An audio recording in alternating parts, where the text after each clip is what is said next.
Temple of the Stars. Tell us how you came to wanting to pen a book on. Well, I found out about them pretty late. They weren't anything that was being used very much by my other astrologer friends. What happened is I was traveling in Italy, and in the city of Ferrara, there's an amazing room called the Palazzo Schifanoia. It's a 72-foot long room with astrological paintings from floor to ceiling. Renaissance paintings, beautiful paintings. The middle tier of this, there are three levels, and the middle level are the 36 Egyptian deccan gods.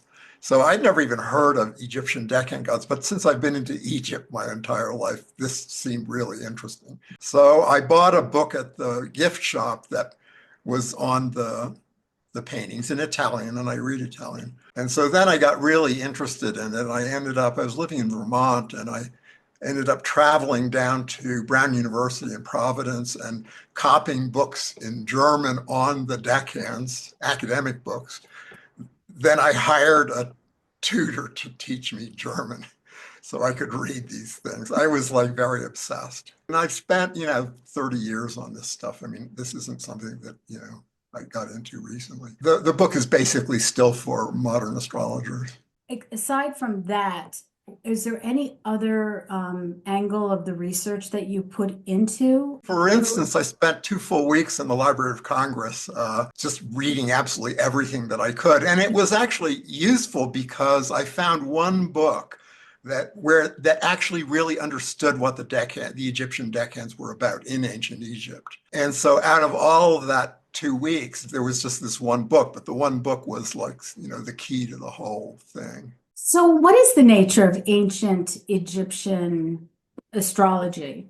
Yeah, well, basically, it's completely different from Greek and Babylonian astrology, which is oriented towards prediction and towards intercessions with the gods. It's funerary. Almost all of the pictures are on tomb ceilings or on the inside of coffin lids. So the idea is that the soul of the dead person or the dead pharaoh or the dead whoever is in the coffin, and they're looking up. Their soul is still awake and alive, and it's looking up and seeing this map of the sky, which is made up of 36 gods. And these 36 gods rule different little areas of the sky. So, from our perspective, we have 12 zodiacal signs. That's the Greco-Babylonian tradition. The Egyptians did not have the zodiac. They had just these 36 decans, and they were basically a sky map. They were totally impersonal.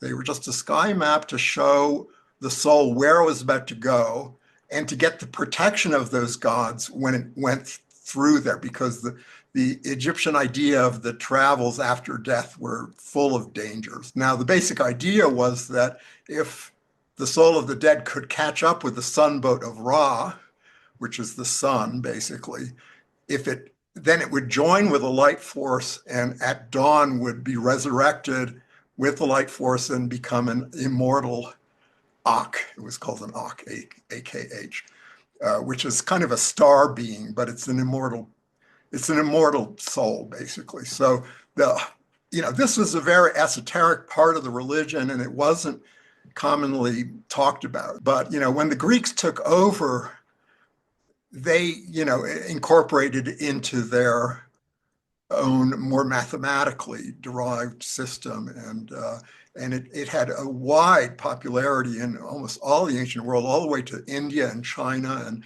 all of Europe. There were many, many decan systems, but they were attacked as magical in the Renaissance and basically went under because it became just too dangerous to even talk about them, much less use them. Let's talk about your book. Let's get into the meat and bones of your book. Tell us something about the methods by which you came up with your interpretations of the 36 decans. Yeah, I've always used empirical methods because I have a background in science. I have a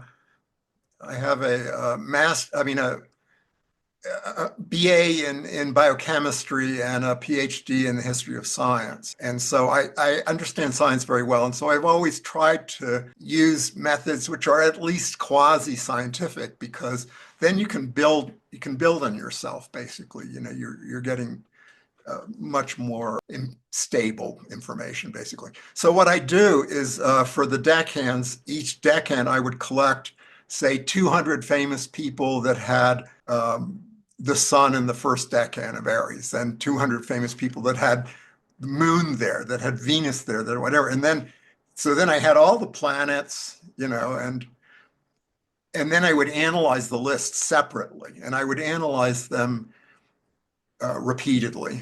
And, then I end up like saying, okay, what are the main themes that you find in all of these things? And start writing an essay, basically. And then the hardest part is creating the symbols, because I created symbols for each of the decans. So I'm happy with them. Well, we're happy too, because I think this is how we can interpret natal charts, correct? I mean, basically, Yes. to No. dive in, like for a novice, how can we find this useful in our own personal charts? How would somebody approach this book? Approaching it is sort of as a cookbook. I mean, I kind of hate that. I want people to read the introduction because I worked a long time on it. Yeah. And it's a historical introduction about a lot of the stuff I talked about, but more detailed. But then it goes into the 36 decans, and there are these big essays. Now, the most important thing is just figuring out, okay, what decan is my sun, and what decan is my moon, and what decan is my ascendant. And those are the three most important parts of the chart. And then just read them and see, well, okay, how does this relate to my life? I mean, it takes some thought and some translation. It's not as if everything is going to fit, but hopefully a lot will fit. And I try to be helpful. In other words, there's a lot of sort of helpful information about the problems of each decan and the assets and the skills of each decan. So I mean, I think it's a very positive book in that way. And then you, next to the symbols, you bring the tarot in. Yeah, I've studied the tarot forever. Basically, the symbols I've created are essentially very tarot-like symbols. I did not find that the God approach really worked because as I studied the decans, they didn't seem godlike. There didn't seem to be enough independent will in each decan to say that, okay, this is a God. And so what I create is sort of tarot-like pictures which describe human life situations. Now, another thing, just in terms of using the book, is like there's a way in which this is very very much more accurate than just sun sign astrology. Sun sign astrology is good, by the way. I'm not against it, but each sign has 3 decans, and they're pretty different from each other. And so, this gives you a much more focused sort of view of even just the sign. So what do you hope people take away from this? Whatever they can get out of it, really. I mean, I'm rather discouraged by people not reading my introductions, because I found that that's kind of true, and that they don't seem to be interested in my methodology. Book has an annotated bibliography at the end that's full of academic books in different languages that are on this subject, and that's of use to people that are serious, basically. The introduction is sort of a history of science. I felt that it was after starting to read the introduction, I felt it was part of the book, actually. You really do need to read it before you go into the book. I found it very helpful. Yeah. Well, I mean, it has the religious side of the Egyptian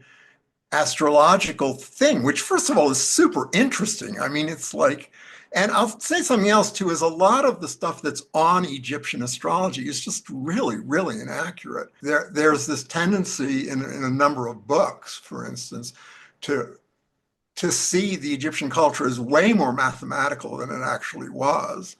And the Egyptian system of astrology was a form of magic. It had nothing to do with mathematics or prediction. I mean, they didn't look at, the motion of the planets through the heavens and stuff like that. They weren't interested in that. This was all about helping the soul to achieve immortality. It had nothing to do with earthly affairs in a way. So is there anything else? I know this book just came out. Yeah, is there anything else you have cooking? Anything else you're working Oh yeah, on? I'm working really heavily right now on a book on all the planets. It's going very well, but it's very demanding. It's very demanding for me because it's sort of like I'm working on Mercury now, and it's sort of writing itself, but it wants more and more and more work from me. It hasn't been easy. I had these ideas about, how it would go, and I don't know how long it'll be before that's ready. Maybe a year, maybe two. I don't know. Well, I'd say let Mercury have his way with you. Well, oh yeah, no, I totally am doing that. I kind of think on the page anyway. But I just keep printing it out and keep adding and subtracting and this and that and the other. But I'm using a lot of different sources, and I'm using the other book. I mean, which is kind of strange. The book on the planets is going to be built on a lot of the research on the deckhands, because I learned a lot about the planets in my research on the deckhand. Is there any closing statements you'd like to say? I'm proud of the book. I think it's really good. So I hope people like it.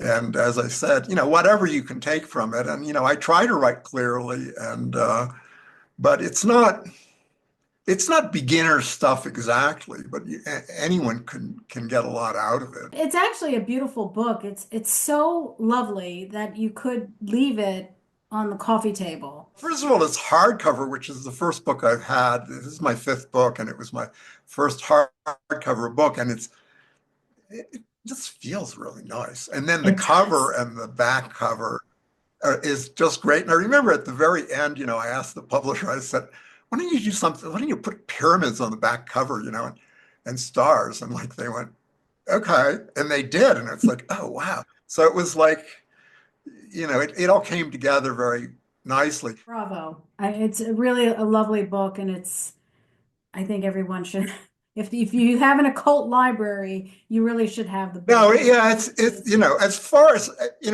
as like a major part of the astrological tradition, which is the decans, it actually is. When you get to the Renaissance, this was like a really important thing. A lot of leading intellectuals were into them. So it's not a minor part of the astrological tradition, it's a major part of it.